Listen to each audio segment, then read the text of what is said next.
Welcome to Burning Metal. This is your host and Forge Master G Metal, coming to you with another great episode of Burning Metal. This episode's gonna be about the redemptive villain. Let's start the Forge! There are basic things to this, right? Basic things to a redemptive villain. This is a lot more like a sequel than it is another topic entirely. The last episode we did was the tragic hero. This episode is the redemptive villain. A lot of times in storytelling, what happens is the tragic hero becomes a redemptive villain. More often than not, in some way. And what is the thing about the redemptive villain? We will get into more detail, but some things to consider are discovery and understanding. You see, a big thing about the redemptive villain is whether he was good in the past or not, he starts learning about the flaws of himself, of his society, or something around that vein. You know what I'm saying? It's something very uniquely to this character. A major thing we'll probably get into further on is a dark past. A dark past is what really pushes a character like a tragic villain, where maybe something happened to him, right? Or many other things could have happened. But ultimately, the tragic hero who ultimately becomes the redemptive villain, or another way that happens, the redemptive villain is able to learn from his mistakes and finally confront them. But we'll get more into that later. For sure. Time to cool the blade. Okay, in this section, we are going to talk about the guy who represents the best redemptive villain. There's plenty of people you can say, but for modern uses, I guess, we're going to talk about Zuko from Avatar: The Last Airbender. Zuko, from that show, has so much complexity, so much design. Everything about him is great in the show. So we're going to deep dive into his character to see how he fits this mold.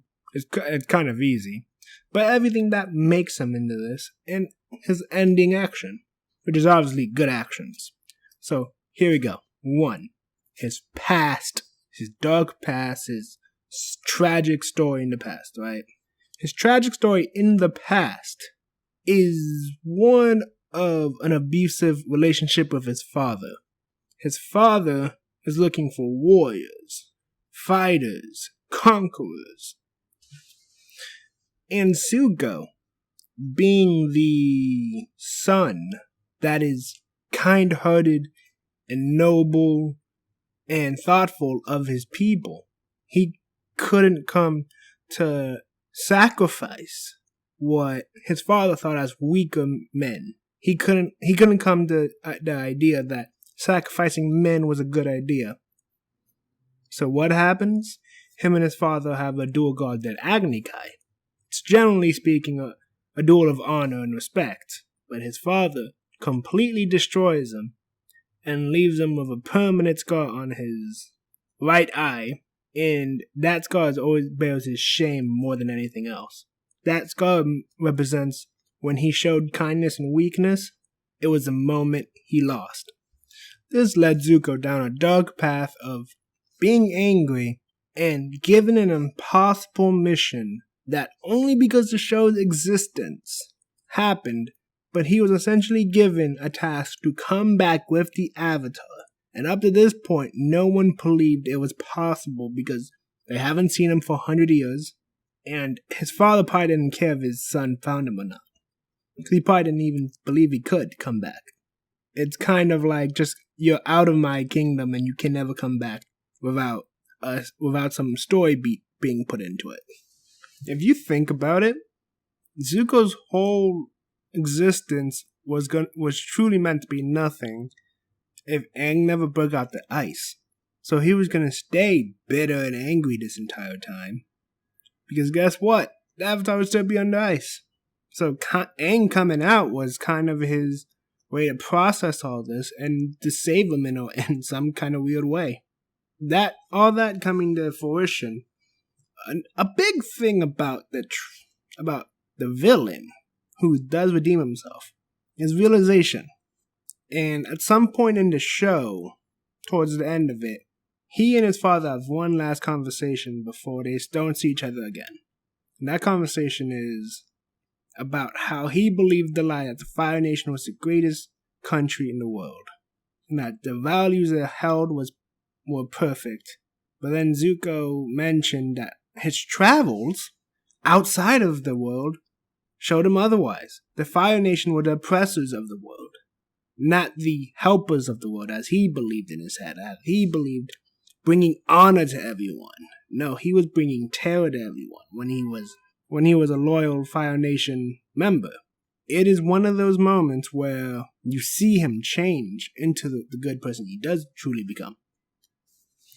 The funny thing about Zuko's whole story, as all of this has been said, but the thing that really pushed him, was the fact that he got what he wanted. He got his father's respect. He's back to being a prince.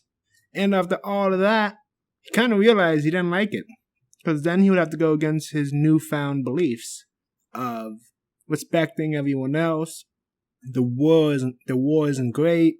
And to Zuko, he almost felt like he betrayed his uncle, who's been supporting him all of the way here, up until the moment where he decided to just go back on his word and go back of his father. So, in a way, his uncle has always been his positive role model, and once he betrayed him, he got everything, but he felt like it wasn't what he actually wanted now. Maybe to start the story, but not at this point. For Zuko wanted happiness, ultimately. And he thought it was of his father, but he found out his father does not bring happiness. So Zuko decided to switch sides. Time to grind. Now, for reformed villains, or villains that turn good, or whatever you want to phrase it, there's some key things for them, right? It's either a dark past that they never learn how to grow out of until adulthood or maturity, or they were once the fallen hero that we found the heroism. And in many of those cases, they needed to prove to themselves or someone else that it was truly what their needs and wants were. Another version of the character is simple. He wants to protect someone who's on the good side, and that person truly cares for him. What generally happens is it's like a love interest, right? You find the woman of your dreams or the man of your dreams, and you fall in love, and you become to their side. But more often than not, nowadays, people find that tired and overused. People can still use it. I think you can. But now they're doing more of a father-son relationship or mentor-student relationship. There's always a new kind of relationship, but it's still predicated on the fact of love for someone else that switches you to the other side. And that's also very compelling. Depending on what story you're telling, one could be better for the other. And redemption is really the key factor here. Redemption, for some reason, is a key factor. Because in redemption is what you find. The best character development for a character, right? How do we say it? Okay, so if your character has done a bunch of awful things, the writer has to be able to write him in such a way that he either tries to make up for those things, or the more generic way is killing them off in a heroic blaze of glory, in a way of saying, now the character's good again, see? Or ultimately surrendering themselves to the punishment of the law, or something in that vein, right? I personally really do like these characters, because not only do you make these characters cool and approachable and fun, but they have all the bad guy tropes, but when you're good. So not everything has to change about the character. So if the character still doesn't like the system, he's still going to dislike the system. Or if the character doesn't like the person who did him wrong, he's still going to dislike the person who did him wrong. And that will pour the villain who's redeemed with the main protagonist. They come together, and it's just a whole nother dynamic at this point. Before they were antagonists with each other, now they're protagonists with each other. And now they're both building upon something that was built upon something else. And now these two have a fun relationship now, for readers at least. And the building of trust is another thing for them they have to do. They have to build consistent trust. Like, it's just a crazy idea, but it can definitely work. Let's test the fire. Okay, for any wrestling fans out there who follows G-Metal, knows there's a term out there that tells you good people turning good and bad. Face turns and heel turns. Now, this is important because we're talking about the good guy getting redemption. That is what you call a face turn. And the beauty part of a face turn is the character develops into the good persona in a couple ways. Now, strategically speaking, here are probably the main ways. Here's how it goes. 1. The character was right when he was bad. Now, this is not the regular way you normally make a redemptive arc. Why? Because this is subverting your entire character development you've done up to now for certain characters, right? So if you built up one side to be good all the way up to now, and then mid-story you said, whoop, now the bad guy was actually the good guy, and the good guy was actually the bad guy. And your main character is now siding with the bad guy, which makes him good. Another way is the fallen hero trope, where he comes in and discovers that he is a good guy. Still a good guy, but just got course corrected at some point in his life. The fallen hero is a really hard one to redeem when he's a villain, only because he has to face his demons, which is kind of the reason why he became the villain in the first place. And learning from that is a lot more difficult than not knowing at all. It's double the effort and harder than anything not knowing. And I think that's a big thing about the fallen hero who becomes villain, who then redeems himself again. Because of that, it is very difficult for him to make these choices because it would require his ego to be out of the picture at that point. Another important one is when the villain is learning how to be good for the first time.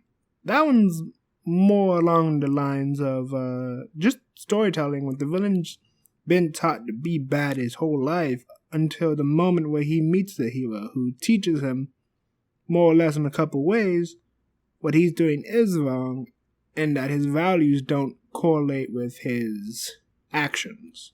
That's generally how it works, because the actions of the villain will always be contradictory to what his values are. And the villain would have to change the way he does things, but his beliefs could still be the same. The villain is always trying to be the best person he can be. The villain's not always a bad guy. He's just trying to be the best person he can be. And sometimes his ego gets in the way. A lot of times his ego gets in the way. So once he learns that good things can change, it's the first time changing, so it's not a hard shift for him to do it. The villain based off honor is the fun one, though, because him changing his allegiances isn't changing his values. It's solely changing the way he directs his values. Because the villain who he may be aligned with or his side doesn't agree with his values and ultimately betray his values. So the honorable villain will always go to the side that honors his values, which makes him the honorable hero. But he'll never be good, but he'll always honor his values. You have to respect his values for him to be on your side. Forger's Last Stand. As we went over, a villain could be redeemed in many different ways. We went over Zuko. There's probably other villains who redeemed themselves, like Vader. Vader had to die to become the hero again and be able to be welcomed back on the light side. The major thing, though, for these guys is there's always a reason, a purpose, a promise for them. And the thing about them, they all have one thing in common. They're all trying to do the best they can. For others, it's harder for others. And the hero who becomes a villain, who becomes a hero again, it's totally different. Ultimately, the redemptive villain is acts of self-reflection more than anything else. Final burn. The redemptive heroes to me is one of the more complex kind of characters and is cool for a writing narrative because not only are they good for the hero to grow into as well, but the redemptive villain is someone who knows both sides of the coin, whose wisdom and knowledge is vast in multiple areas where no one would understand. For a main hero to fully grow into the best hero could be, one has to know both sides of the coin. And the redemptive villain allows this kind of growth for other characters. Plus, the way they grow also makes others grow. Not just the hero, but other villains and other types of characters. In My Hero, the villains really got a pop when Stain pretty much outright inspired a bunch of villains because the injustices of the world of My Hero towards people who look different or act different than the hero society, who gets rejected by them. So multiple characters can do multiple things, positively or negatively. A change isn't always what you think is good or bad, it's just a change. Redemptive villains have what it takes to move what they need to move.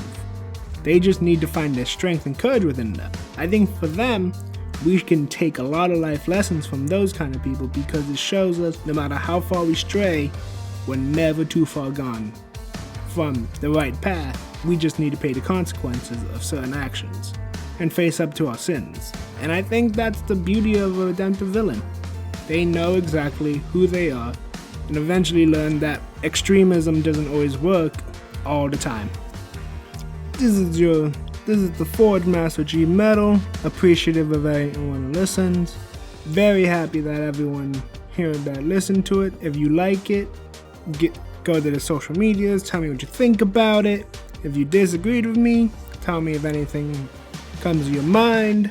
If you have other ideas, send them my way through them DMs, and I'll be gladly respond to you guys. I'm gonna be taking about a 2-week break from this. Come up with some ideas, some fresh ideas and everything. Plus, I got some new kinds of shows coming out, so be prepared get ready for that. Burning Metal won't be my only type of show. It's gonna be fun developing more shows. And remember, in the next 2 weeks you won't hear me say it, but remember this: be metal.